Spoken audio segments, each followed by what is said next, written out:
One of the most fascinating concepts I have come across to date in my personal development journey is that of the upper limit. The upper limit is something that Gay Hendrix has written about in detail in The Big Leap. I recommend that you read it. I'll link it below in case you're interested. I'll give you some of the highlights as I have seen it play out in my own client one-on-one work, in my personal life, and also looking back at my upbringing and in my family dynamics, how I saw this play out.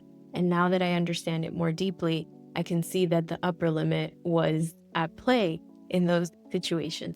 So what is the upper limit? Everyone has an upper limit.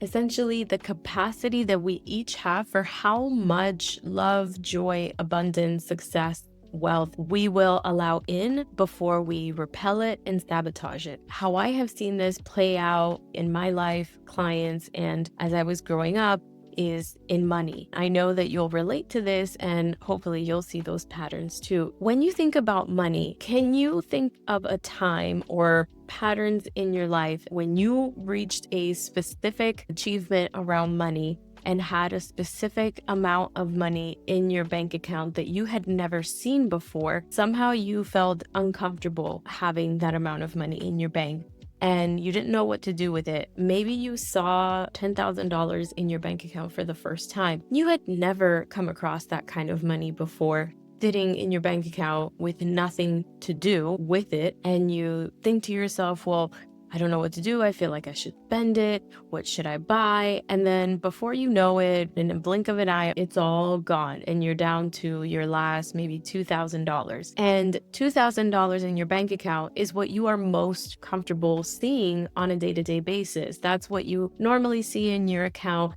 And that feels more familiar to you. What has happened there is a case of the upper limit. You were not comfortable with anything beyond a $2,000 bank account balance. And when you see that it's at $10,000, you have no idea how to feel. You don't know how to have that feel familiar. And then all of a sudden you repel it, you overspend it, you give it away, and you sit with yourself thinking, my goodness, I just had all this money. I must be a terrible money manager. Well, what has happened there is the upper limit. You at the nervous system level did not know how to feel comfortable with a larger amount of money. So subconsciously, didn't do it consciously. You didn't actively say, I feel uncomfortable with all this money, so I am going to go spend it. That didn't happen consciously. That happened at the subconscious level. At the subconscious level, your body was not comfortable with that. So you looked for ways to spend it, let go of it, loan it out, give gifts, etc. We can see this play out in other areas of our life too. Let's pivot to health for a moment. Let's say that you are comfortable at weight A, but you have always wanted to be at weight B, and you do everything possible. You get all the routines, the habits, everything in place, and you finally achieve weight B. But it's only a matter of time before you somehow end up back at weight A, and you wonder one day, looking at the mirror, putting on your pants, and somehow it doesn't fit. You think, well, what happened? How did I end up back here? I was doing so good at weight B. It's because you didn't regulate yourself for the purpose of having weight B feel like a normal weight in your life, for it to feel like something that became who you are. And then weight A will be just a long, distant memory, and you will never go back to that weight. When we become aware that we have these upper limits, the fun exercise now begins to be around assessing every area of our life: health, relationships, wellness, money, success, career. Just look at all areas of life and think to yourself, what am I most comfortable having in this particular area of life? And if I had more than this, what would that look like? And would I actually feel comfortable having that and sustaining that, and for that new extra abundance to become my new normal? If you start to feel any resistance within your body around having more than what you're comfortable with, you're starting to identify where you might have an upper limit situation coming up. That's an invitation to start looking at that area and asking yourself, what would need to happen for me to feel comfortable increasing my capacity in this area of life? What needs to change? What do I need to believe?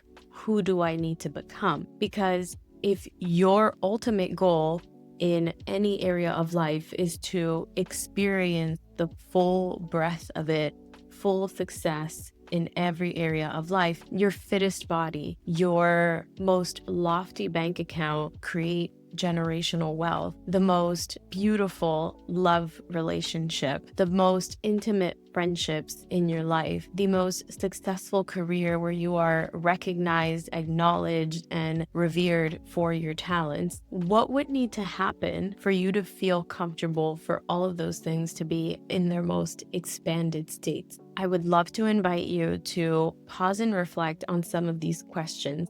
And once you identify your upper limits, you have the upper hand. And when you have the upper hand in identifying where you might self-sabotage, you can look at it, you can work through it, you can overcome it, and you can program yourself for all of the abundance that you were made to experience. Because you do want all of this amazing success across all areas of life. And you wouldn't have those desires in you to have every area go as amazing as they could if it wasn't possible. So now your work is to rewind this video or this audio and journal through some of those questions and identify what could be your upper limit in each area, what could be holding you back, and what would need to change for you to experience so much more abundance in each area. I hope this video was so helpful and that you learned something new. I will link the details of the book below, and I'll link some other resources for you on my website. Thank you so much for being here, and I'll see you in the next one.